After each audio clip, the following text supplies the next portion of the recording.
यो हो बहसको साथमा कामना सेवा विकास बैंक, प्रगतिको आधार कामना सेवासँगको कारोबार।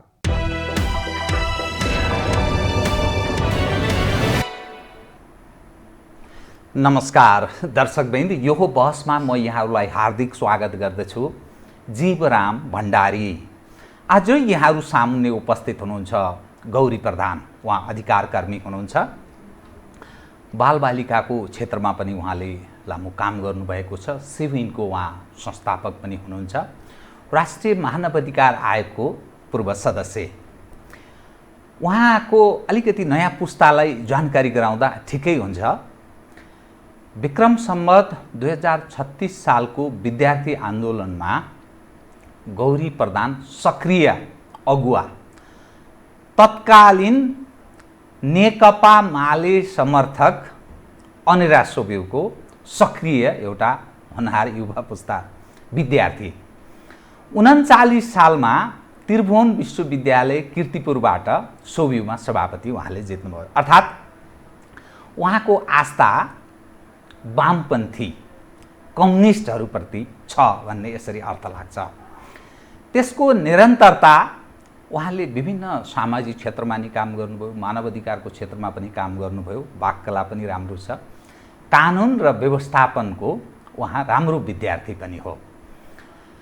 देशमा यतिखेर कम्युनिस्ट, आम मानिसले बुझ्ने भाषामा भन्दा कम्युनिस्टको सरकार, सामान्य रूपमा भन्दा वामको सरकार।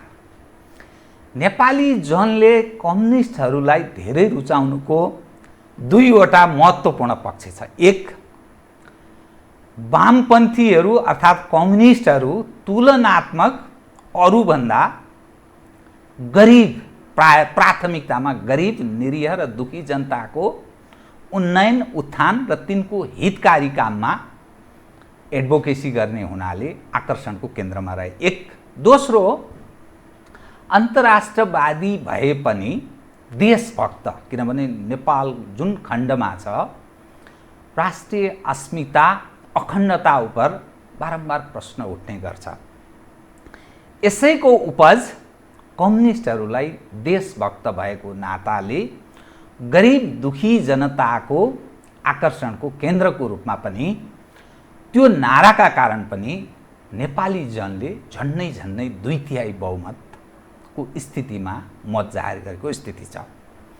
7 प्रदेशमा 6 प्रदेश कम्युनिस्टको छ। स्थानीय तह 70% हाराहारीमा कम्युनिस्टहरूकै छ। केन्द्र सरकार एकलौटी छ। अब यो अवस्थामा 2.5 वर्ष ओलीको नेतृत्वमा अर्थात् नेपाल कम्युनिस्ट पार्टी नेकपाको नेतृत्वमा बनेको सरकारले व्यतीत गरिसक्यो। स्थानीय तहको सरकार 3 वर्ष पार गर्यो। अब 1 वर्ष मात्रै काम गर्ने अवसर छ भन्दा पनि हुन्छ स्थानीय तहलाई, किनभने 1 वर्ष चुनावको तयारीमा जानुपर्छ, अनेकौँ खाले झमेलाहरू हुन्छन्। केन्द्र सरकारको 1.5 वर्ष भनिदिँदा हुन्छ, तत्पश्चात फेरि चुनावको तयारीमा जानुपर्छ। अब भयो के त? नारा सुन्दर, नेपाली जनले मत पनि जाहेर गरे। फेरि अर्को सुन्दर पक्ष भनेको डेमोक्रेटिक एक्सरसाइजको आधारमा संसारमा कम्युनिस्टहरूले यो तहमा बहुमत प्राप्त गरेको कम उदाहरण छ। तर छिमेकी देशहरूमै यस्तै आधारमा प्राप्त गरेको मत, चाहे त्रिपुरा भन्नुहोस्, चाहे पश्चिम बङ्गाल भन्नुहोस्, 25 वर्ष र 30 वर्षमा समाप्त, मटियामेट भएको उदाहरण पनि छ। अब के हुन्छ? आकर्षण, नारा अनि यो अवस्था। म गौरी प्रधानसँग, उहाँका बोली पनि अलि बिग्छन्। खास गरी नेपाल कम्युनिस्ट पार्टी नेकपाले यो कुरालाई अलि मनन पनि गर्छ भन्ने मैले आग्रहका साथ पनि उहाँलाई कार्यक्रममा अनुरोध गरेँ। सर्वप्रथम म उहाँलाई स्वागत गर्छु। स्वागत छ यहाँलाई। हजुर, धन्यवाद जीवरामजी। अब म विषयमै प्रवेश गरेँ। मैले अलि पृष्ठभूमि लामो बनाएँ, गाली पनि खान्छु, किनभने यो कति धेर बोल्छ यो पत्रकार भन्ने पनि कतिपयलाई लाग्छ। तर मानिसलाई बुझाउनलाई पनि, चिनाउनका लागि पनि गरिन्छ। तपाईलाई जब तपाईँ 36 सालमा लेफ्ट मुभमेन्टतर्फ, काहीँ न काहीँ विद्यार्थी, लेफ्ट मुभमेन्ट भनेको विद्यार्थी राजनीति तपाईँ जसरी आकर्षित हुनुभयो, के चिजले आकर्षित गर्यो अनि परिपक्व भएपछि फेरि सोभियत सभापति उम्मेदवार हुनुभयो, चुनाव पनि जित्नुभयो। अझै पनि तपाईँको आस्था कम्युनिस्टहरूप्रति नै छ। यहाँ तपाईँ आइपुग्दा अब के पाउनुभयो, के देख्नुभयो, हिजोको आकर्षण र आजको व्यवहारिक पक्ष के रहेछन् त? तपाईँले काहीँ न काहीँ आस्था जनाएका नेताहरू अलिकति सुनौ न तपाईँको, अनि त्यसपछि म अरू विषय उठान गर्छु कृपया। अनि यो अहिले हाम्रो समाजको आम चर्चाको विषय नै हो, बहसको विषय नै हो कि समाजवादको सिद्धान्तमा आधारित नेपाल कम्युनिस्ट पार्टी जो देशमा एउटा लोकतान्त्रिक पद्धतिबाट एउटा यस्तो एउटा महत्त्वपूर्ण विश्वासको मत हासिल गरेर सरकारमा आएको छ र यो वामपन्थी झुकाव हुनेहरूको मात्र होइन, सारा नेपाली जनको अधिकांश पक्षको ठुलो आशा र भरोसाको कुरो चाहिँ के हो भने थुप्रै सरकारहरू हेरियो, थुप्रै व्यवस्थाहरू हेरियो। हिजोको दिनमा कम्युनिस्ट पार्टीका सरकारहरू पनि बने, तर हिजो चाहिँ एकदमै सहज स्थितिहरू थिएन। 9 महिनामा सरकारहरू ढलिराख्थ्यो र त्यतिन्जेल कम्युनिस्ट पार्टीकै मानिसहरू प्रधानमन्त्री भए तापनि अब गाह्रो छ, 9 महिनामा के नै गर्छ र एउटा आफ्नो अवधारणा दृष्टिकोण कुरा ल्याउनै पाएको छैन, सरकार ढल्न थालिसक्यो। त्यसकारण उसले 9 महिनामा गर्नुपर्ने व्यवस्थाहरू देशको पनि गर्यो होला, आफ्नो पनि गर्यो होला, अब यसलाई माफ भयो भन्ने खालको कुरा। अस्थिरताको हिसाबले स्थिर भन्न चल्न सकेन लामो समय। र आम नेपाली जनले चाहेको एउटा चाहिँ स्थिर सरकार हो। त्यो स्थिर सरकार अब दुईटा महत्त्वपूर्ण शक्तिहरू थियो, लोकतान्त्रिक नेपाली कांग्रेस र नेकपाको। अब दुवैले नेपालको ऐतिहासिक राजनीतिमा भूमिका खेल्दै खेल्दै खेल्दै आएको हो र पछिल्लो चरणमा अब नेकपाले पाएको विश्वासको मत पछाडि एउटा ठुलो आशाहरू, विश्वासहरू चाहिँ जाहेर भएको हो। अब यसको धेरै विश्लेषणहरू नगरौँ। अब त्यो विश्वासमा अब एकदमै अब केही त त्यो शब्द कडा छ, त्यो केही तर कटु सत्य त तपाईँले भन्नुपर्छ नि। त्यो त घातै भएको हो कि घात होइन, विश्वासमा घातै भएको हो कि भन्ने पनि एउटा प्रश्न छ। दोस्रो चाहिँ अब नेकपाले या नेकपाको सरकारले कसैलाई दोष दिन मिल्छ जस्तो मलाई लाग्दैन। अघि तपाईँले पृष्ठभूमिमा बताइसक्नुभयो, केन्द्रीय सरकार उसैको, 6वटा प्रदेशको सरकार उसैको र अधिकांश तपाईँको स्थानीय सरकार पालिकाहरू उसैका। स्रोतको हिसाबबाट, शक्तिको हिसाबबाट, जनसमर्थनको हिसाबबाट सबै नेकपाको हैसियतमा छ यो। र संविधानले स्पष्ट रूपमा अधिकार दिएको अवस्था पनि हो। बाधक पक्ष कोही छैन र यतिसम्म छैन कि प्रतिपक्ष पनि खास भूमिका होइन। त्यो त मैले त अझ प्रतिपक्षलाई एक दुईवटा कुराहरू छोडेर सृजनशील प्रतिपक्ष या निष्क्रिय प्रतिपक्ष भने पनि हुन्छ त्यो, किनभने निष्क्रिय नै भन्दा शब्द छ। अब त्यो परिवेशमा अब कहिले बाढी आयो, कहिले भूकम्प आयो, कहिले यो कोभिड-19 आयो, त्यो एउटा पक्षका कुराहरू हुन्। तर सामान्य अवस्था भएको भए पनि के हाम्रो सरकार जनताको अपेक्षा अनुसार साँच्चै प्रभावकारी, साँच्चै जनता उत्साहित हुने खालको हो कि होइन भन्ने चाहिँ गम्भीर रूपमा प्रश्न उठेको छ। बहुत महत्त्वपूर्ण कुरा यहाँले भन्नुभयो, त्यो आस्थामाथि, विश्वासमाथि घात भएको कुरा यहाँले उठान गर्नुभयो। मैले यसमा पनि दुईटा पक्षबाट हेर्छु। कुनै पनि सरकार गठन भइसके पछाडि यसका जन्मसिद्ध विरोधीहरू हुन्छन्, यो होइन, जे गरे पनि विरोध मात्रै गर्ने एउटा नकारात्मक जन्मसिद्ध समर्थकहरू हुन्छन्। ठीक, अन्ध समर्थक। अन्ध समर्थकहरू। र मैले वामपन्थी सरकार, समाजवादी सिद्धान्तको सरकार र नेकपाको सरकार, अब आज त खुलेरै भने पनि तपाईँले भनिहाल्नुभयो भोट खसालेकै सरकार होइन, बहुत कटु होइन, सत्य। र त्यसप्रति त एउटा ठुलो आशा विश्वासका कुराहरू थियो। अब त्यसमा चाहिँ म दुईटा पक्षबाट हेर्न चाहन्छु। कृपया। त्यो सरकारको जन्मसिद्ध विरोध गर्ने मान्छेहरूको दृष्टिकोणबाट पनि होइन, जन्मसिद्ध रूपमा सधैँभरि त्यसलाई अन्धभक्त भन्छ नि, त्यो हिसाबबाट समर्थन गर्ने हिसाबबाट पनि होइन। म सरकारको अप्ठ्यारोहरूबाट सुरु गर्दछु। कृपया। होइन, त्यो सरकार चाहिँ अलिक पोजिटिभ कुरा भयो होइन, सरकारको अप्ठ्याराहरू के थिए त भन्ने हिसाबबाट कुरा गर्दाखेरि मलाई लाग्छ अप्ठ्याराभन्दा सफ्ठ्याराहरू नै बेसी थियो। र जुन बेलामा सरकार पदार्पण भएको थियो देशको आर्थिक अवस्था पनि राम्रो थियो होइन। ठिक 2.5 वर्ष अगाडि यो कुरा तपाईँले 2.5 वर्ष अगाडि हरेक दिन अरबभन्दा बेसी रुपियाँ हाम्रो देशमा विदेशबाट होइन पैसाहरू आउने गर्दछ, नेपालीकै रगत पसिनाको हिसाबबाट। र त्यो परिचालनको हिसाबबाट सरकारको नीति कार्यक्रम सारा कुराहरू अगाडि आइसके पछाडि पनि सकारात्मकै जनताको समर्थनहरू भइराखेको थियो। तर मलाई लाग्छ यो सकारात्मक पक्षहरू हुँदाहुँदै पनि सरकार सञ्चालनका विधि प्रक्रियाहरूमा चाहिँ जुन विधि अनुसार सरकारहरू सञ्चालन हुनु पर्दथ्यो त्यसमा कमी कमजोरीहरू रहेको देखिन्छ। त्यसमा सबभन्दा यो पछिल्लो चरणमा असाध्यै सरकारलाई आरोप लागिराखेको एउटा कुरा छ, देशमा क्रोनी क्यापिटलिजम सुरु भयो भन्ने, आफन्त पुँजीवाद।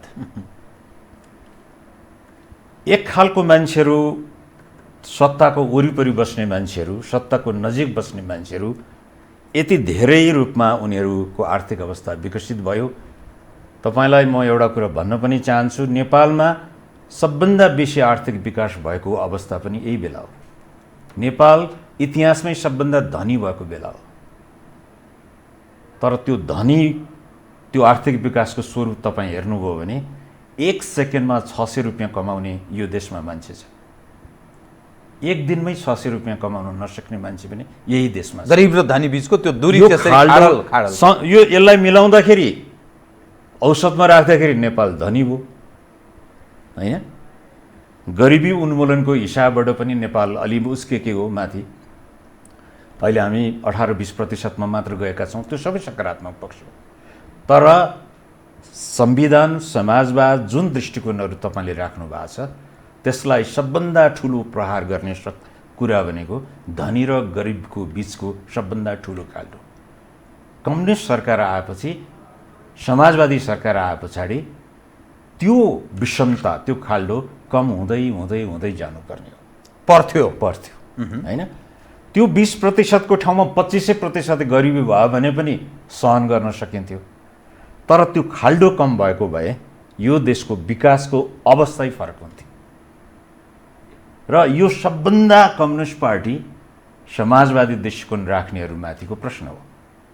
यसमा मैले अलिकति थपेँ, यो माथिदेखि तलसम्म तपाईँको स्थानीय तहदेखि राष्ट्रिय तहसम्म एक खालको क्रोनी क्यापिटलिजममा आधारित त्यो आफन्त पुँजीवादलाई, त्यसको विकास जुन तरिकाले भएको छ त्यो सिङ्गो देशको अर्थतन्त्रमाथि नै ठुलो प्रहार हुँदैछ। यसले समाजवादी अर्थतन्त्रलाई मात्र असर पार्ने कुरा होइन, यसले सिङ्गो देशको आर्थिक विकासमा पनि भोलि चुनौती खडा गर्दैछ।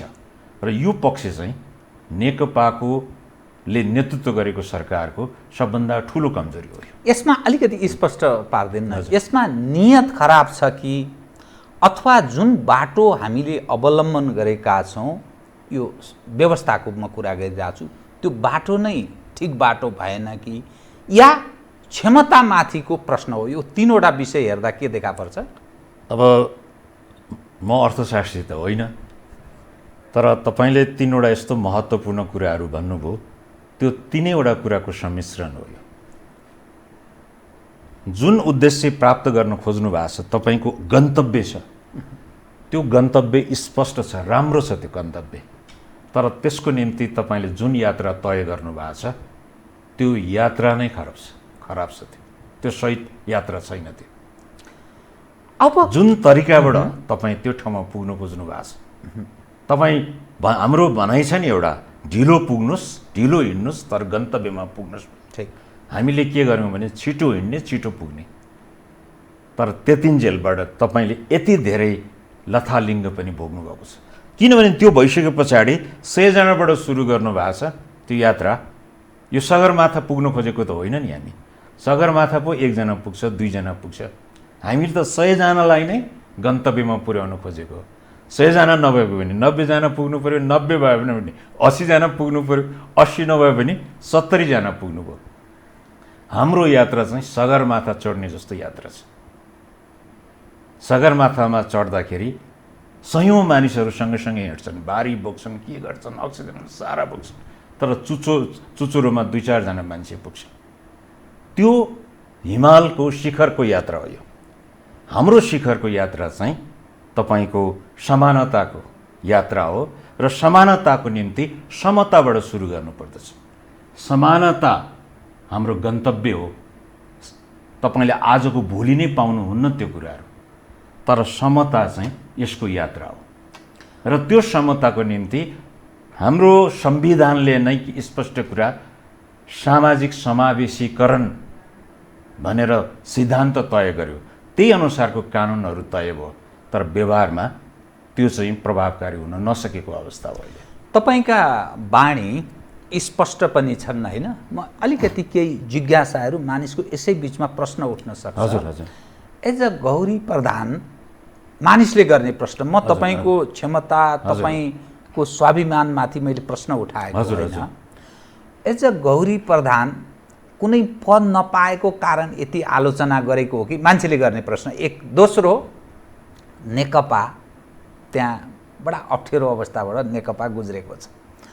ओलीजीको एउटा ठुलो भङ्गालो गुट छ, प्रचण्डजी अर्को फेरि त्यहीँ भित्र घुसेर अर्को गुट खडा गर्नुभएको छ, माधवजी अर्को गुट बनाइरहनु भएको छ, उहाँको पनि छँदैछ, वामदेवजी फेरि बिचबिचबाट सानो एउटा मसिनो, झलनाथजीको अरू पनि खुद्रेहरू अलिअलि गर्थे। त्यो तपाईँ कतै कुनै एउटा गुटभित्र रहेका कारण या तपाईँलाई कुनै महत्त्वपूर्ण जिम्मेवारी नदिएका कारण यो विषय उठान गर्नुभएको हो कि?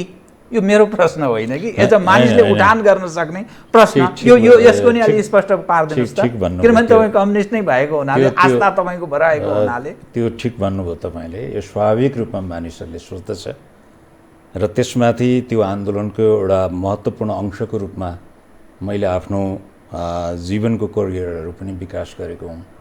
तर तपाईँलाई एउटा कुरा स्पष्ट म के भनिदिन्छु भने 36 देखि 46, 47, 48 सम्म म वामपन्थी आन्दोलनमा बौलारे लागेको मान्छे हुँ। तर 48 को चुनाव पछाडि खास गरी मलाई त्यति बेलाको तत्कालीन पार्टीले सिन्धुपाल्चोकबाट मलाई प्रतिनिधि सभाको सदस्यको रूपमा मलाई अनुरोध गरेको। म आफ्नै प्रकृतिको मान्छे छु। मलाई विद्यार्थी आन्दोलनमा लागुन्जेल मलाई म जति जान्ने मान्छे कोही पो छैन कि जस्तो लाग्थ्यो। भ्रम त्यस्तो हुन्छ। भ्रम त्यस्तो थियो, किनभने म 10,000 20,000 को आमसभाको बिचमा बोल्थेँ। असाध्यै ठुलो तालीहरू आउँथ्यो, शब्द शब्दमा ताली आउँथ्यो।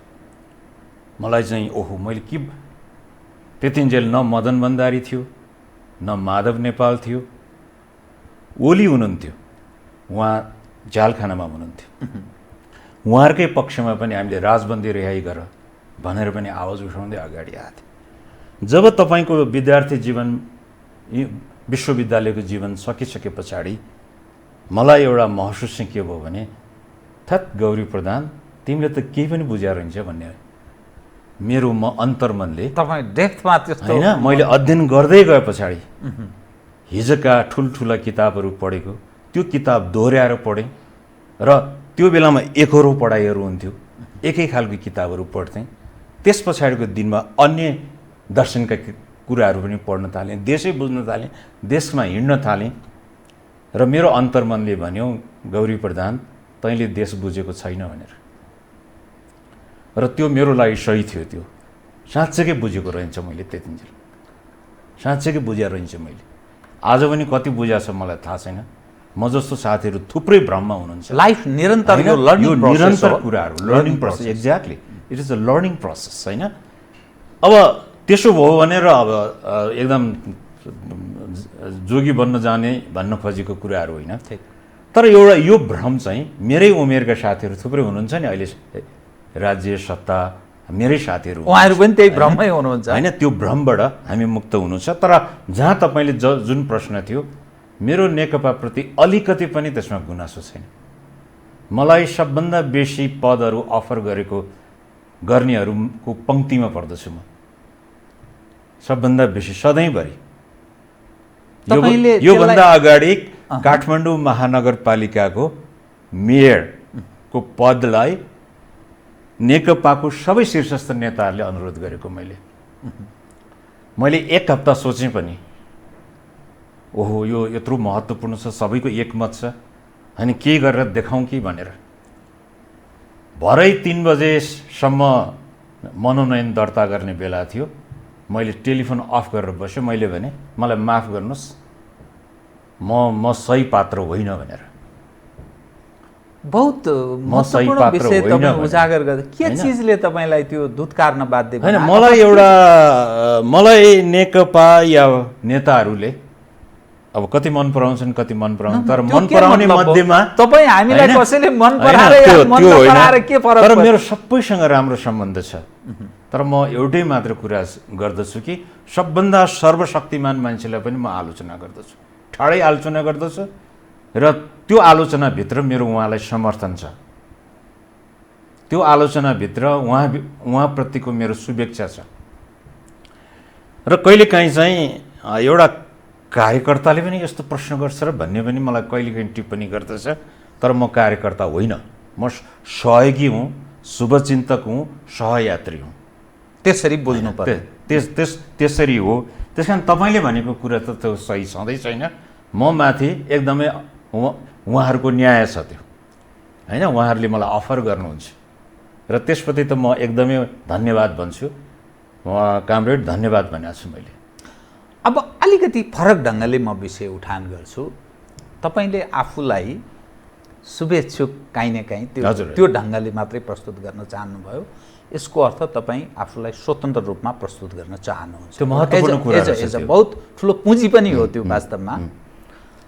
त समाजवाद उन्मुख संविधान 2-3वटा फुँदा जोडिन्छ कि जनताबाट जारी भएको संविधान, 70 वर्षदेखिको सपना साकार भएको, अनि यो साराका सारा विकल्पको रूपमा वामपन्थीहरूलाई मत जाहेर गरेको स्थिति, कम्युनिस्टहरूलाई मत दिएको स्थिति। यो अन्तिम मानिसले जो आस्था छ नि, किनभने काङ्ग्रेस बेहोरिसकेको भोगिसकेको अवस्था हो, पञ्चहरू हिजै बेहोरेको भोगेको स्थिति, अर्को विकल्प पनि देखा पर्दैन अहिले फ्रन्टमा। तर मानिसमा निराशा छ, आक्रोश छ। कोभिड-19 सँगसँगै यो झन् ठुलो बढेर गएको छ। यदि म त्यो यसो सरसर्ती हेर्दैछु, इनफ इज इनफ भन्नेको पनि मैले दृश्य देखेँ। ललितपुरको घटना पनि म यसो नजिकबाट बुझ्ने प्रयास गर्दैछु। मानिसमा काहीँ न काहीँ त्यो सरकारले केही नगरेको नतिजा त्यो देखाउँदैछ। तपाईँ के ठान्नुहुन्छ त? अब कहाँ प्रवेश गर्छ नेपालको राजनीति? विकल्प पनि देखा पर्दैन, मानिसको विभिन्न सम्बोधन गर्नुपर्ने सवाल उपर पनि सम्बोधन गरेको स्थिति छैन। यो दृश्यहरूले के बोल्छ आगामी दिनलाई? म आशाका बिउहरू छर्न चाहन्छु। यो सबै बिग्रिसकेको अवस्था होइन, सम्हाल्ने ठाउँ छ, सम्हाल्ने ठाउँ प्रशस्त बाँकी छ। मैले अघि नै तपाईँलाई निवेदन गरेँ, एउटा अन्ध विरोधीहरू छन्, एउटा अन्ध समर्थकहरू छन्, तर जुन सडकमा आइराखेका अहिलेका युवा पुस्ताहरू छन्, तिनीहरू नेकपालाई नै भोट हाल्नेहरू पनि प्रशस्त छन् त्यहाँभित्र। ऊ नेकपाको सदस्य भएर होइन, ऊ चाहिँ अब देशमा एउटा राम्रो सरकार बन्दैछ है, यसले देशको हित गर्दछ, जनताको हित गर्दछ भन्ने। ऊ त एउटा फ्लक्चुएटिङ मास हो त्यो। र त्यही मासुले निर्धारण गर्छ सबै कुराहरू धेरैजसो। एउटा कम्युटेड मास त क्याडर त कति हुन्छ? बहुत थोरै होइन, कति नहुन्छ होइन। त्यो हिसाबबाट त्यो फ्लक्चुएटिङ छ, त्यो चलायमान छ र त्यो सललल बग्यो भने त्यो देशको हितको पक्षमा छ होइन। तर त्यो सललल बग्दाखेरि राज्य सरकारले त्यो चाहिँ मेरो समर्थन हो, मेरो लागि चाहिँ यो पुँजी हो भनेर त्यो पानीलाई उसले विचार गर्यो भने त्यो कुनै पनि बेला त्यो बाढी हुन सक्दछ। तर कता बग्छ, कता चलायमान हो, कुन बेलामा चाहिँ त्यो सललल बगेको बेला त्यो कसरी बग्छ, कहाँ पुग्छ भन्ने तपाईँ र मलाई थाहा छ। तर जब त्यो बाढी हुन्छ यु नेभर नो। र यो कुराको अनुमान चाहिँ सरकारका विश्लेषकहरूले, सरकारको मानिसहरूले एउटा गम्भीर एउटा सरकारको कार्यक्रमहरूमा मलाई सकारात्मक लाग्छ, कतिपय कुराहरू सकारात्मकै लाग्दछ। किनभने यसका महत्त्वपूर्ण कामहरूमध्ये उसले सामाजिक पक्षलाई होइन, बालबालिकालाई, दलितलाई, महिलालाई, ज्येष्ठ नागरिकलाई जुन समाजवादी दृष्टिकोणबाट गर्नुपर्ने सहयोगहरू उसले पुर्याइराखेको छ। तर त्यो कल्याणकारी दृष्टिकोणबाट मात्र होइन, त्यो चाहिँ अधिकारमुखी अवधारणाबाट पनि चल्नु। तिमीलाई 100 रुपियाँबाट 1000 रुपियाँ दिइसक्यो नि, किन यो गुनासो गर्दछौ? त्यस्तो कुराहरू होइन। तिमीले यो देशको नागरिक भएकोले तिमीले पाउनुपर्ने अधिकारलाई सम्मान गरेको यो। अरे उसले उठाउँछ त्यो कुराहरू, उसको घर घरमा पुर्याएर पनि दिनुपर्ने हुन्छ। तर त्यही मात्र समाजवादको अंश होइन, मुख्य कुरा त अर्थतन्त्रै हो नि। त्यो अर्थतन्त्रले निहित र मुठ्ठीभरलाई मात्र माथि पुर्याउँछ र त्यसैले मात्र गाउँदेखि राष्ट्रसम्मको विकासको अवधारणा उसले बनाउँछ भने होइन। नेपालमा अनेकन अर्थमन्त्रीहरू हुनुभएको छ, पढेका नपढेका, विश्वकामा चर्चित भएका होइन, अनेकन भएको छ। तर त्यो सबैको निम्ति एउटा मार्गनिर्देशन चाहिँ त्यो राजनीतिक पार्टीको दर्शनले दिँदैन। त्यो सबैको निम्ति चाहिँ विश्व बैंकको अवधारणाले गाइड गरेर आउँछ। तपाईँको दर्शनले विश्व बैंकसँग सहकार्य पनि गर्नुपर्दछ, तपाईँको दर्शनले विश्व बैंकको अवधारणालाई चुनौती पनि दिनुपर्दछ। यस्तो अर्थमन्त्री मैले यो देशमा पाएको छैन। उसको गाइडेन्समा हामी चल्ने हो।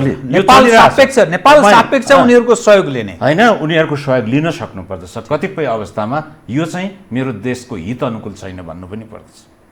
अहिले प्रत्येक नेपालीको टाउकोमा 45-46 हजार ऋण परेको छ नि त। यो ऋण त घट्दै जानुपर्ने होइन र? ठिक, म पञ्चायतकै बेलामा पनि भन्थ्यो प्रत्येक नेपालीको टाउकोमा 10,000 ऋण छ भनेर। अहिले त 46,000 पुगिसक्यो। इन्फ्लेसनको हिसाबबाट पुग्यो होला। ऋण हुनु ठुलो कुरा होइन, तर देश विकासको प्रक्रियाबाट यो ऋण चाहिँ अबको 10 वर्षमा तपाईँको 23,000मा आउँछ कि अबको 10 वर्षमा त्यो 5,000मा झार्ने हो। मेरो उद्देश्य, मेरो कार्यक्रमले यसो भन्छ। र जनता अहिले तपाईँको 10,000 कमाउनेलाई हामी के भन्दैछौँ? आज 10,000 कमाउँदै हुनुहुन्छ, तपाईँ यो प्रोजेक्ट ठान्नुहोस् 1 लाख कमाउनुहुन्छ भनेर सपना देखाउँछु।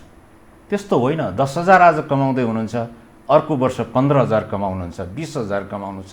यो अर्थमेटिक रेसियोमा विकास हुनुपर्दछ, अल्जेब्राको हिसाबबाट होइन। यो अर्को एउटा सबभन्दा ठुलो कमजोरी चाहिँ नेकपाली गर्न नसकेको भ्रष्टाचारको जुन निर्मूलनका उन्नत नाराहरू छन्। प्रधानमन्त्रीले आफैले घोषणा गर्नुभएको छ, तर हरेक नेपालीलाई थाहा छ नि पल पलमा भ्रष्टाचार छ भनेर। यो बिचमा ठुलो ग्याप छ। प्रधानमन्त्रीले भन्नुभएको छ म सहन्न भ्रष्टाचारीलाई, कुनै पनि हालतमा सहन्न। मन्त्री प्रतिशतकै निर्णयहरू भ्रष्टाचारमुखी छन् भनेर बाहिर प्रमाणसहित आउँछ। नीतिगत भ्रष्टाचारको कुरा आउँछ, तलसम्म गरेर आइरहेछ भने त्यो जनतालाई त्यो होइन। मेरो देशको सरकारले साँच्चै त्यो भ्रष्टाचार आजको भोलि नै उन्मूलन त हुन सक्दैन, तर यसमा प्रयत्न हुन थाल्यो है भन्ने कुराको छाप पार्न सकेको छैन, पटक्कै छैन त्यो। यस्ता कुराहरूले राजनीतिक पार्टीको भविष्य निर्धारण गर्छ। तपाईँको मलाई चिन्ता त्यो मानेमा छ, मैले समर्थन र शुभेच्छा गरेको राजनीतिक पार्टी त्यसमाथि प्रश्न खडा हुँदैछ अहिले। मलाई लाग्छ अर्को चुनावमा पनि जित्छ होला या जित्दैन होला, तर त्यो ठुलो कुरो भएन त्यो कुरा। केही मान्छेहरू छन् नि नेपालमा, किन उसप्रति आस्था हुन्छ? कमरेड रोहितमाथि किन आस्था हुन्छ? न सरकारमा गएको छ, एउटा सानो भक्तपुरको टापु चलाएको छ, चलाइरहेको छु, तर उहाँले जुन चलाउनु भएको छ त्यो स्पष्टताका साथ देशको भावना अनुसार, जनताको भावना अनुसार चलाउनु भएको छ। के रोहितसँग हामी विचार माग्न सक्दैनौँ? त्यही भक्तपुर जस्तो, भक्तपुरको नगरपालिका जस्तो हामीसँग यत्रो धेरै नगर 2 छ, त्यो 753वटामा त्यो राम्रो कुरा सिक्न सकिन्न? कहीँ अर्को कुनै एउटा ठाउँको हुन सकिन्छ? सिक्नै भनेको जोबाट पनि सिक्न सकिन्छ। तर केही मान्छेहरू छ नि, अब विष्णुबहादुर मानन्दर कहिले पनि सत्तामा पुग्नु भएन, उहाँ हराउँदै जानुहुन्छ, तर हाम्रो मनमा हुनुहुन्छ उहाँ होइन। त्यस्तो त्यो मैले भनेको आदर्श बोकेर बसेर मात्र हुँदैन। एउटा भनाइ छ, सत्ता भनेको फोहोरको खेल पनि हो, त्यहाँभित्र सफा गर्न गइसके पछाडि फोहोरको छिताहरू लाग्छ, त्यो पनि हो। मै गयो भने पनि मलाई छिता लाग्न सक्दछ, तर त्यो जनताले बुझ्दछ यो कुराहरू। त्यहीँभित्र पनि बुझेको छ नि, कोही मान्छे सही छन्, को गलत छन्, को कुन तरिकाले कामहरू गरेका छन्। त्यो हिसाबबाट एउटा नर्म्स मान्यतामा आधारित डिसिप्लिनबाट राजनीतिक पार्टी त सञ्चालित हुनु पर्यो नि। अबको सबभन्दा खराब कुरा के हो भने पैसाको बिटा नबोकेर चुनावमा कोही पनि जान सक्दैनन् र यसैको निम्ति सङ्कलन हो यो सबै। यसो भए पछाडि देश समाजवादको अभियानमा कसरी अगाडि बढ्न सक्दछ? हिजो अस्ति भर्खर मैले सुने एउटा कुरा, त्यो असाध्यै सरकारले त्यो कुरा ल्याउन खोजेको हो भने असाध्यै राम्रो कुराहरू थियो। अबको चुनावको खर्च राज्यले दिन्छ र व्यक्तिले त्यो गर्न पाउँदैन भन्ने, तर त्यो पनि अलिकति भ्रम हो। नेपालमा अनौपचारिक तरिकाले खर्च गरेर त अनेकन कुराहरू छन्। अहिले पनि त तपाईँले सीमित बजेटभित्र बसेर गर्नुपर्दछ नि, किन करोडौँ रुपियाँहरू खर्च भइराख्यो? निर्वाचितहरूले भनिराखेको छ, मैले भनेको होइन, त्यो हार्ने मान्छेहरूले भनिराख्नु भएको छ मेरो यति। अब त्यो त व्यापार भइसक्यो नि, 10 करोडको लगानी 20 करोडको नाफा भइसके पछाडि अबको देशको डेमोक्रेसी कतातिर, जुन डेमोक्रेसी इज फ्रजाइल भन्ने कुरा, त्यो मानेमा चाहिँ गम्भीर छ त्यो कुराहरू। राजनीतिको मूल्य, मान्यता, आदर्श यी यावत पक्ष। तपाईँले महत्त्वपूर्ण कुरा 2-3वटा कुरा भन्नुभयो। जुन बाटोमा हामी हिँडिरहेका छौँ, अर्थात् राजनीतिक नेतृत्व पङ्क्ति जुन पथतर्फ लैजाने प्रयास गर्दैछ, यसबाट समाजवादमा पनि हामी पुग्दैनौँ र दलको निरन्तरतामाथि पनि प्रश्न उठ्ने स्थिति। किन मानिसले प्रश्न उठाएपछि त त्यो त अगाडि बढ्न सक्दैन। अब अलिकति म तपाईँलाई नै यो लेफ्ट मुभमेन्टलाई बढी बुझेको तपाईँ व्यक्ति भएको नाताले यो नेकपाभित्रको यो आन्तरिक लुछाचुडी, झगडा, द्वन्द्व, अन्तर्द्वन्द्व, अनि वामदेवजीको फेरि यो राष्ट्रिय सभामा उपस्थिति, अनि माधवजीको अलग विचार, अलग कुरा, प्रचण्डजीको अलग, ओलीजीको अलग, यो के को उपज हो यो चाहिँ? हैन, यो कम्युनिस्ट पार्टीभित्र विचारको बहस र विमर्श स्वाभाविक कुरा हो। यो तर यो विचारले कुनै स्थान छ त्यहाँ ग्रहण गरेका छ? आउँदैछु जिम्नाजी, यो विचारको बहस हो कि त्यो शक्ति राजनीतिको बहस हो त्यो भन्ने कुराहरू कसैले पनि मानेको छैन यो विचारको बहस हो भनेर। अहिलेको नेकपाको अध्यक्ष केपी शर्मा ओली र अर्को अध्यक्ष कमरेड प्रचण्डको बीचमा विचारको कुन चाहिँ कुरा फरक हो? माधव कुमार नेपाल र झलनाथजी यी चारैजना सँगै राख्दाखेरि विचारको कुन चाहिँ कुरा अलग हो? बरु हिजोका दिनहरूमा थिए त्यो राष्ट्रियताको पक्षमाथि कि जनवादको पक्षमाथि, यो प्रधान अन्तर्विरोध के, गौण अन्तर्विरोध के भनेर त्यो पनि अब पछाडि फर्केर हेर्दाखेरि त्यो कति सृजनशील कति के हो भन्ने कुरा एउटा कुरा हो। तर अहिले त्यति पनि होइन। अहिले त के हो भने तिम्रो मान्छे यहाँ भए पछाडि तिमी प्रधानमन्त्री हो, तिम्रो 2 जना भएपछि मेरो 1 जना त हुनु पाउनु पर्यो नि। अर्कोले भन्छ तिमीहरूको 2 जना भएपछि 4 जना भइसकेपछि मेरो 1 जना अर्को हुन पाउनु पर्यो नि, म त्यहाँ किन हुन पाउँदिनँ? यो अवस्थाले एउटा सबभन्दा ठुलो कुरा के छ भने अहिलेको सिङ्गो संसारमा हाम्रो समाजमा एउटा कसरी पुस्तान्तरणको बीचमा त्यो पुल कसरी हाल्ने भन्ने कुराहरू छ। म त बुढा भइसकेँ जस्तो लाग्छ। मैले 30 वर्ष लगातार यो क्षेत्रमा बिताएको मसँग अनुभव छ र मैले त नेतृत्व हस्तान्तरण गर्नुपर्छ, नयाँ साथीहरू आउनुपर्छ त्यो ठाउँमा भन्दैछ भने हामी यस्तो उमेर पुगिसकेकाहरूले खालि त्यो राजनीतिक एउटा प्रिय कुराहरू मात्र हामी सोच्दैछौँ भन्ने कुराहरू मात्र गरेको छु। तर त्यो अहिले नि उहाँहरू बाँचेकै बेलामा त्यो कुराहरू सुरुवात हुनुपर्दछ।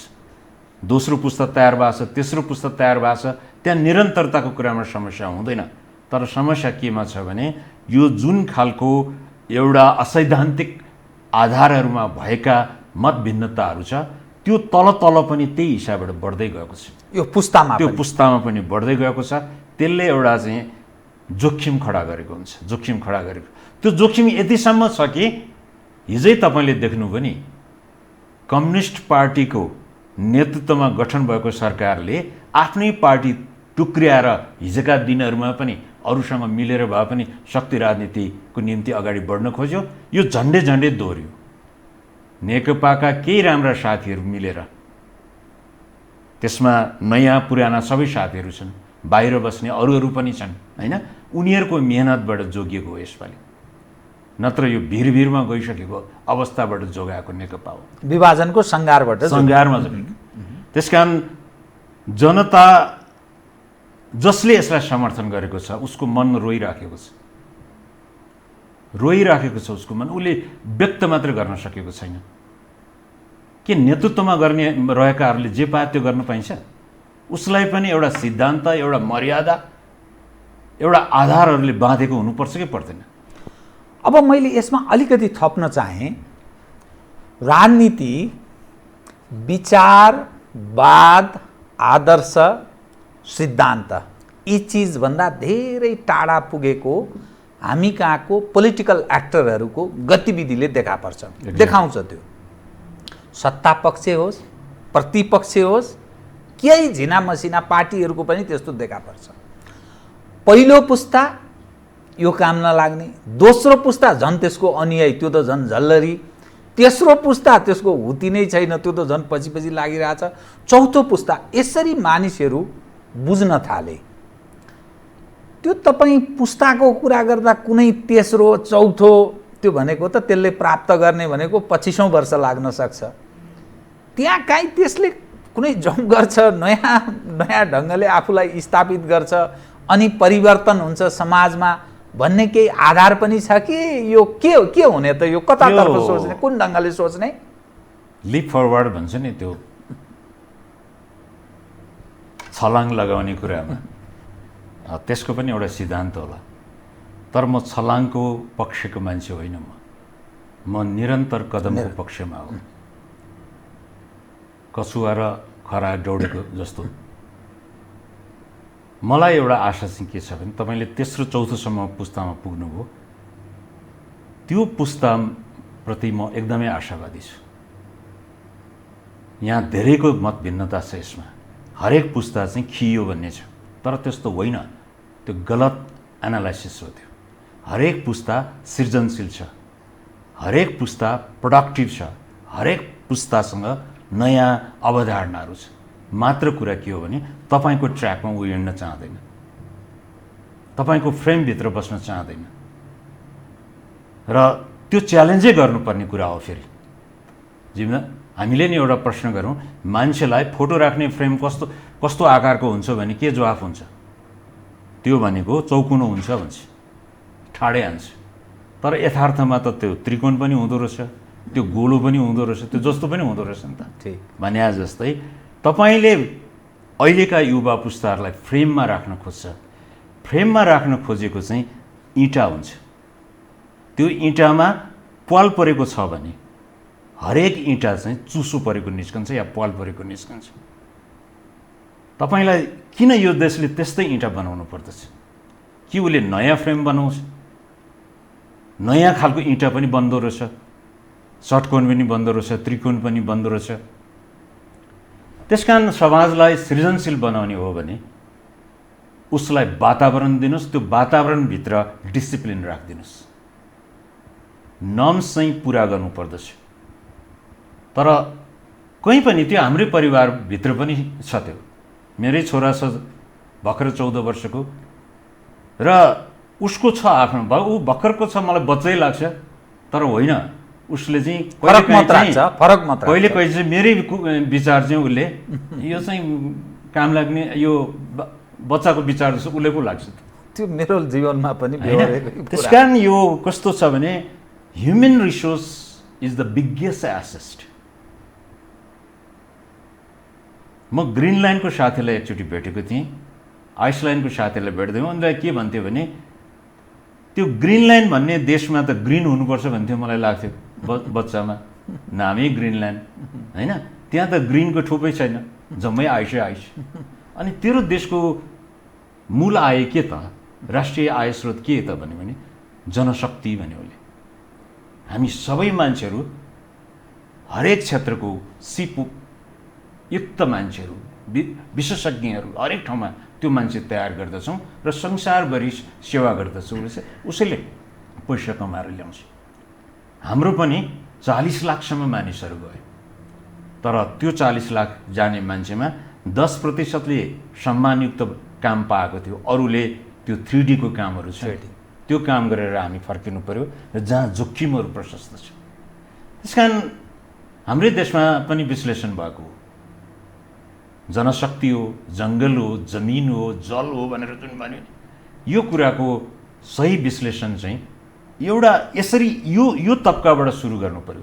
तर अब हामी के ल्याउँदछौँ भने ठिक छ, बाहिरी मानिसहरूको विशेषज्ञता पनि हामीले त्यसलाई उपयोग गरौँ, तर यो आत्मनिर्भर नभइकन हुँदैन भन्ने कुरा त कोभिडले स्पष्ट गर्यो। अहिलेको तपाईँको चेन, भ्यालु अफ चेनमा उसले के भने संसारमा भने, हिजो यस्तो अवस्था थियो कि संसारका हरेक देशले फरक फरक उत्पादनहरू उत्पादन गरिरहेको थियो, जहाँ सस्तो छ सस्तो तपाईँबाट ल्याउनु र तपाईँसँग भएको त्यस्तो अरू देशमा पठाइदिनुहोस्। 2टा मात्र प्रोडक्ट भयो भने पनि संसारभरि पुग्छ र तपाईँको देशलाई खान लाउन बस्न पुग्छ। तर कोभिडले एउटा कुरा के भन्यो भने आधारभूत कुरा चाहिँ तिमी आफैले उत्पादन गर्नुपर्छ, होइन भने यो ट्रेड प्रोटेक्सनिजममा जान्छ। थाहा छ तपाईँलाई, हिजो चाइना जस्तो देशलाई मास्कको अभाव भयो, हामीले मास्कहरू चाइनामा पठायौँ, त्यो मास्क चाहिँ मेड इन चाइनिज थियो, हामीले नि उताबाट लिएर आएको फेरि पठाइदियो। परिस्थितिले संसारमा त्यस्तो अवस्था पनि ल्याउँछ भन्न सक्दैन। अहिले हामीले पोस्ट कोभिडमा न्यू नर्मलको कुराहरू गर्दैछौँ। त्यो भनेको के हो भने कुनै दिन केही समय पछाडि पोस्ट कोभिडमा हामी एउटा नर्मल अवस्थामा फर्किँदैछौँ, तर त्यो नर्मल पनि हिजोको जस्तो नर्मल हुन गइरहेको छैन, यो न्यू नर्मलै हुँदैछ, हरेक कुरा परिवर्तन हुँदैछ। र अब त्यसको निम्ति तयारी भनेको त्यो चौथो पुस्तालाई मात्रै थाहा छ, सबभन्दा बेसी। अब 2 विषय मैले यसैमा उठान गरेँ तपाईँले दिएको जवाफभित्रै। मानिसको त्यो धैर्यताको एउटा सीमा हुन्छ, यति हदसम्म यति समयसम्म पर्खने भन्ने हुन्छ। त्यो जो नयाँ पुस्ताको जो तपाईँ कुरा गरिरहनु भएको छ, त्यो कहिले त्यो स्थान त्यसले ग्रहण गर्ने अनि मानिसले त्यत्रो समय कहिलेसम्म पर्खला भन्ने एउटा। दोस्रो कुरा, हिजो पञ्चायतकै कालमा पनि तपाईँलाई पनि त सायद अवसर थियो होला नि त, होइन? प्रशस्त थियो होला नि। तर तपाईँ किन पञ्चायतका खिलाफमा लाग्नुभयो 36 सालदेखि निरन्तर भने काहीँ न काहीँ तपाईँलाई लाग्यो नि, भ्रम होस् अथवा यथार्थ जेसुकै होस्, त्यो विचार, आदर्श, त्यो आस्थाको कुरा, सिद्धान्तको कुरा कुनै न कुनै चिजले गाइड गर्यो। तर पछिल्लो समयमा, खास गरी यो परिवर्तन पश्चात 46 पछि नै भन्छु म, राजनीति आर्जनको मूल आधार भएको छ, पेसाको रूपमा रूपान्तरित भएको छ, त्यो समाज सेवाको रूपमा राजनीति छैन। जसरी तपाईँले अघि भन्नुभयो, अब चुनाव साधारण मानिस, असल मानिस, भद्र मानिसका लागि चुनावमा लड्दै नलडे हुन्छ, किनभने त्यस्तै मानिस मात्रै चुनावमा लड्न सक्छन्। र त्यो यसको अर्थ संसद जनप्रतिनिधि स्थल यो त अपराधीहरूको क्रीडास्थल हुने भयो। यसले आजभन्दा 20 वर्ष अगाडि 25 वर्ष अगाडिको जो बिहार छ त्यसमा हामी रूपान्तरित हुने दिशातर्फ उन्मुख हुन्छौँ भन्ने अर्थ लाग्छ। त्यो मानिसको धैर्यताको बाँध टुट्दैन भने चाँडै। अनि यो पछिल्लो स्थिति त्यो त्यत्रो समय कुर्ने धैर्यता रहन्छ र?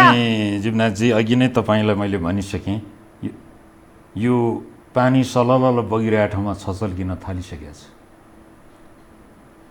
त्यो भङ्गालोहरू एकै ठाउँमा मिसेर त्यो बाढी बन्न मात्र बाँकी छ। त्यो कुरा चाहिँ शक्तिमा रहेकाहरूले त्यो विचार गर्नुपर्दछ। त्यो 240 वर्षको सत्ता ढलेको देश हो नि त यो। 240 वर्ष के थिएन उहाँ? सेना, प्रहरी, कर्मचारी के थिएन? त्यो जनता उठेपछि के हुन्छ भन्ने कुरा त मैले भन्नै पर्दैन। त्यही अभियान सङ्घर्षबाट आएको हाम्रो साथीहरू हुनुहुन्छ। त्यसकारण एउटा भ्रम चाहिँ छ त्यहाँ, त्यो दम्भ छ त्यहाँ, त्यो भ्रम छ। जोसँग दम्भ भइराखेको हुन्छ त्यो गम्भीर गल्ती हो। त्यो सत्ता झुक्न सक्नु पनि पर्दछ, सत्ताले अडान पनि लिन सक्नु पर्दछ। त्यो दुईटै कुरा हो। त्यो सत्ताले संविधान, कानुन त्यसको पक्षमा, रुल अफ ल भन्छ नि, रुल अफ लको पक्षमा अडान पनि लिन सक्नु पर्दछ। तर सत्ताले गरेका गल्तीहरूप्रति झुक्न पनि सिक्नु पर्दछ। जनताप्रति, अरूप्रति होइन। सबैको अभिभावक हाम्रो प्रधानमन्त्री हो भने प्रधानमन्त्रीको पनि अभिभावक त जनता हो नि त। यो कुरा हामीले कहिले पनि बिर्सनु हुँदैन, कहिले पनि बिर्सनु हुँदैन। जनता जनार्दन, जनता जनार्दन भनेर भन्छौँ नि। तर मेरो एउटा सुझाव के छ भने 2.5 वर्ष अझै बाँकी छ। विगतको 2.5 वर्षमा धेरै राम्रा काम गऱ्यौँ, धेरै गल्ती गऱ्यौँ। धेरै राम्रा काम पनि गऱ्यौँ, धेरै कमजोरीहरू पनि गऱ्यौँ, गल्तीहरू, गम्भीर गल्तीहरू पनि गऱ्यौँ। नेकपाको अहिलेको विवादले पनि वर्तमान प्रधानमन्त्रीलाई एउटा हैसियत फेरि प्रदान गर्यो। यो 2.5 वर्ष पनि तपाईँले नै चलाउने हो भनेर। त्यहाँभित्र अब उहाँलाई एउटा गाह्रो छ होइन, र त्यहाँभित्र चाहिँ समन्वयहरू गर्नुपर्ने छ।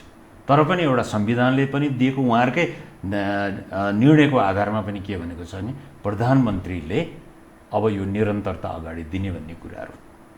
तर त्यो हिसाबबाट यहाँ अहिले जनताको निम्ति काम गर्ने, साँच्चै हामीले गल्ती पनि गरेका छौँ। यो गल्तीको भागी खालि प्रधानमन्त्री मात्र होइन नि त। त्यो तहको नेकपाको सबैले पनि त्यो महसुस गर्नुपर्दछ। तर नेकपाको एउटा प्रश्न छ, हामीसँग साझेदारी नै गर्दैन भन्ने जुन कुरा छ नि हो। तर यो पार्टी कमिटीको आफ्नो प्रणाली छ, त्यसलाई त्यही ठाउँमा सम्बोधन हुनु पर्यो, सम्मान हुनु पर्यो। सरकार चलाउने आफ्नै विधि छ, त्यसको त्यही ठाउँमा सम्मान र सम्बोधन हुनु पर्यो। त्यसको समन्वय चाहिँ आफ्नो गुटको पक्षमा राज्य स्रोतहरूलाई, राज्य शक्तिहरूलाई परिचालन गर्ने हो भने यो देशमा विस्फोट हुन्छ। विस्फोट हुन्छ। त्यसले यदि आजको दिनमा अहिले हामीले तपाईँ र मैले गरेको जुन बहस र विमर्श छ त्यही अनुसार चाहिँ आत्मसमीक्षा गर्ने हो भने 2.5 वर्षमा नेकपाको नेतृत्वको यो सरकारले देशमा ठुलो काम गर्ने। 2.5 वर्ष, हिजो 9 महिनामा पनि मनमोहनले के गरे? मनमोहनको पालोमा जसको अहिलेसम्म ब्याज खाइरहेको जस्तो। त्यही बेलामा अहिलेको प्रधानमन्त्री गृहमन्त्री हुनुहुन्थ्यो, सबभन्दा नाम कमाउने मध्ये उहाँ पनि हुन्थ्यो। उहाँको पालामा नेपालको इतिहासमा गृहमन्त्रीले एकजना पनि मान्छे नमारेको भनेर त्यस्तो मान्छे अहिले प्रधानमन्त्री हुनुहुन्छ। तर अबको 2.5 वर्षलाई अधिकारको रूपमा मात्र हेर्ने, अब मलाई कसले गरेर के गर्न सक्छ र, अब त सबै कुरा मिलेको नि भनेर हिजोको गल्तीहरू दोहोऱ्याउने हो भने यो देशमा विस्फोट हुन सक्छ। तर होइन भने नेकपालाई यति धेरै सुविधा, यति धेरै समर्थनहरू पनि आउन सक्दछ। त्यसको निम्ति अहिलेका जति पनि सडकमा आएकाहरू ती फ्लक्चुएटिङ मासेसहरू, तिनीहरूसँग प्रधानमन्त्रीज्यूलाई त म अनुरोध पनि गर्दछु, तिनीहरूलाई बोलाएर वार्ता सँगै, लो भाइ बहिनीहरू हो, के हो तिमीहरूले, मैले के गर्नु पर्यो र कहाँ के सम्बोधन गर्नु। पञ्चायतमा पनि इन्डाइरेक्टली तपाईँ हामी जस्तोलाई बोलाएर आकर्षणहरू दिन खोजेको हुन्थ्यो। त्यस्ता गल्तीहरू नदोहोऱ्याओस्। अहिले मासका स्पष्ट कुराहरू छन्। अहिले त मान्छेसँग यति शक्ति छ, उसको एउटा मेसेजले समाजलाई हल्लाइदिन्छन् अहिले। त्यस कारण त्यो शक्ति हरेक नागरिकसँग पनि छ अहिले, सही कुरा गर्ने मान्छेहरूसँग त्यो शक्तिहरू छ। त्यस कारण त्यो पक्षलाई बुझेर अहिलेको सरकारले काम गर्नुपर्छ र 2.5 वर्ष भनेको लामो अवधि हो। म अब ठिक कार्यक्रमको अन्त्यमा आए, तपाईँसँग सम्बन्धित विषय एउटा उठान गर्छु। हजुर प्लिज। तपाईँ सेबिनको अर्थात् बाल सरोकार हजुर, केन्द्र होइन, हजुर। त्यसको संस्थापक पनि। हजुर। नेपालको सन्दर्भमा कुरा गर्दा र नेकपा एमालेको सन्दर्भमा कुरा गर्दा, नेपाल कम्युनिस्ट पार्टी नेकपाको कुरा गर्दा यो एनजिओ आइएनजिओ वाला पार्टी हो, पश्चिमा गाइडेड, विचार कता कता चीनसँग निकट जस्तो, पश्चिमा गाइडेड फन्डेड भनिन्छ एक। दोस्रो, नेपालमा एनजिओ आइएनजिओले कतिपय सवालमा राम्रो काम गरे पनि हाम्रो विभिन्न परम्परागत मूल्य, मान्यता, आदर्श, आफ्नापनहरू समाप्त पार्ने काम गर्यो, हाम्रा सांस्कृतिक धरोहरलाई ढाल्ने काम गर्यो, जागरणको नाममा असहज अवस्था सृजना गर्यो भन्ने एउटा आक्षेप छ। तपाईँ एउटा सेबिनको संस्थापक भएको नाताले नेकपामाथि ठडिएको यो प्रश्न र स्वयं एनजिओ आइएनजिओहरूले खेलेको भूमिका, जो डलर र युरोसँग हाम्रो नेपाल सबै क्षेत्रमा तहसनस पारे भन्ने एउटा निरन्तर प्रश्न छ, त्यस उप कृपया अलि स्पष्ट पार्नु। यो संवेदनशील र साथै महत्त्वपूर्ण प्रश्न गर्नुभयो। समाज 3वटा शक्तिको बिचको सङ्घर्ष र सन्तुलनमा अगाडि बढिरहेको हुन्छ। यो आज मात्र होइन, पहिले पनि हो। एउटा राज्य भन्ने हुन्छ, त्यहाँ एउटा बजार भन्ने हुन्छ, एउटा नागरिक समाज भन्ने हुन्छ। यो आजको मात्र कुरा होइन, धेरै धेरै अगाडि ग्रिकको इतिहास पढ्नुभयो भने त्यहाँको सिभिक मुभमेन्टको कुराहरूदेखि हेर्नुभयो भने यो 3वटाको बिचको सन्तुलनको बिचबाट चल्ने हो यो। र नागरिक समाज चाहिँ धेरै हदमा अगाडि हुन्छ। त्यहाँभित्र अनेकन हुन्छन्, एउटै गुटको मात्र हुँदैनन्, त्यहाँ एउटै विचारका मात्र होइनन्, धेरै कुराहरूको बिचमा हुन्छ। 46 सालसम्म यहाँको नागरिक अभियानमाथि ठुलो नियन्त्रण थियो। तत्कालीन महारानी ऐश्वर्य राज्य लक्ष्मी देवी शाहले समाज कल्याण परिषद होइन, सामाजिक एउटा समन्वय समिति थियो, समाज कल्याण परिषद, यो संस्थाहरूको प्रवेश गरेको उहाँको पालोमा आउँथ्यो। अब चाहिँ किनभने 70 को दशकमा चाहिँ आइएनजिओजहरू अगाडि आयो। अब आइएनजिओजको बारेमा तपाईँले भनेको कुराहरू एउटा लेफ्ट मुभमेन्टबाट हेर्दाखेरि पनि त्यहाँ 2टा कुरा छ होइन। त्यहाँ एउटा कुरा चाहिँ कम्युनिस्ट पार्टीहरूलाई सखा पार्न या यो एक खालको आस्थालाई अगाडि बढाउन, एक खालको धर्मलाई अगाडि बढाउने भन्ने विभिन्न कुराहरू भएका पनि हुन सक्दछन्।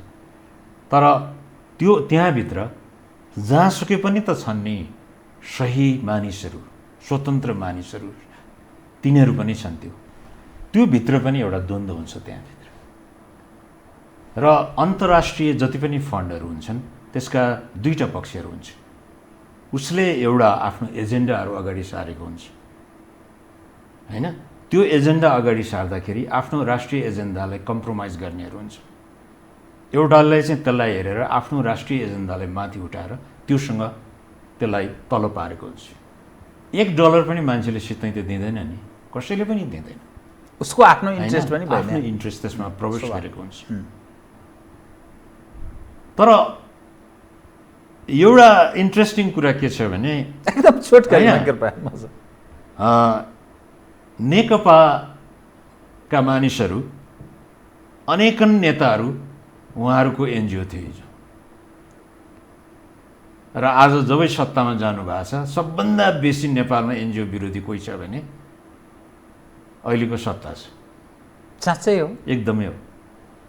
के आधारमा हुनु? तपाईँसँग म समय धेरै भएन, किनभने एनजिओ कम्युनिटीमा तपाईँ जानुभयो भने यो अहिलेको समाजको जुन विश्लेषण छ नि त्यो सही छैन। त्यो एनजिओ आइएनजिओ चलाउनु त राजदूत भइरहेछन्, मन्त्री भइरहेछन्, सारा त्यो जिम्मेवारी त्यसैलाई टेकेर भइरहेछन्, चन्दा दिएछ भन्छन्। एक दुईवटा कुराहरू होला नि त्यो, एक दुईवटा कुराहरू त्यो विगतमा पनि हुन्थ्यो, सधैँभरि हुन्थ्यो होइन, तर त्यही मुख्य कुराहरू होइन त्यो। तर मलाई एउटा लागेको कुरा तपाईँले के भन्छु भने अहिलेको संसारमा एउटा इन्टरनेसनल कोलाबोरेसन भन्ने कुरा, इन्टरनेसनल सोलिडारिटी भन्ने कुराहरू हुन्छ। त्यही डेमोक्रेसी मुभमेन्टमा सहयोग थिएन र होइन, त्यो हरेक ठाउँमा हुन्छ त्यो। अहिलेको वन संरक्षण छ, अहिलेको स्वास्थ्यको कुराहरू छ, अहिलेको वातावरण संरक्षण, सबै कुराहरूमा त्यो सकारात्मक कुराहरू हुन्छ। तर एउटा कुरा जिमनाजीले तपाईँले भन्नुभएको कुरा के भने त्यहाँभित्र इन्ट्रेस्ट प्रवेश गरेको हुन्छ, त्यो विभिन्न नाममा इन्ट्रेस्ट प्रवेश गरेको हुन्छ। त्यो देशको नागरिकले चाहिँ त्यसलाई बुझ्न सक्नुपर्दछ, देशको नागरिकले। बहुत बहुत धन्यवाद छ, बहुत महत्त्वपूर्ण ढङ्गले यहाँ प्रस्तुत हुनुभयो। राजनीति विषयमा कुरा गऱ्यौँ, हामीले विविध विषयमा बहुत बहुत खुसी लाग्यो तपाईँलाई आइदिनु भयो, धन्यवाद। हजुर हजुर हजुर। आदरणीय दर्शकवृन्द, उहाँ हुनुहुन्थ्यो गौरी प्रधान, अधिकारकर्मी, समसामयिक विषयमा केन्द्रित गरेको कुराकानी। म सहित मेरो सम्पूर्ण युनिटलाई कार्यक्रमबाट बिदा दिनुहोस्, तर यो हो टेलिभिजन, हेर्दै रहनुहोला। नमस्कार।